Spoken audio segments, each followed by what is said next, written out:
स्वराज्य वार्ता, आवाज जनसामान्याचा। मोदी सरकारने घेतलेला जातीय जनगणनेचा निर्णय हा अतिशय ऐतिहासिक अशा प्रकारचा निर्णय आहे।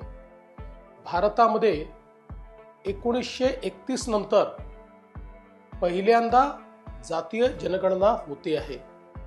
यापूर्वी मनमोहन सिंगांच्या सरकारने जातीय जनगणना आम्ही करणार अशा प्रकारचा निर्णय केला, पण त्यांच्याच मंत्रिमंडळात विरोध झाल्यामुळे त्याला SECC मध्ये त्यांनी कन्वर्ट केलं आणि जनगणनेच्या ऐवजी ग्रामविकास विभागाच्या माध्यमातून सर्वे केला आणि त्याचे आकडे कधीच प्रकाशित झाले नाहीत। त्यामुळे सामाजिक न्याय शेवटच्या घटकापर्यंत जर पोहोचवायचा असेल तर या जनगणनेच्या माध्यमातून समाजामध्ये कोण मागे राहिलेला आहे याचा एम्पिरिकल डेटा देखील येईल आणि त्यामुळे आपल्याला योग्य लोकांना योग्य सवलती देऊन या देशाला आणि सर्व समाजांना वेगाने पुढे नेता येईल।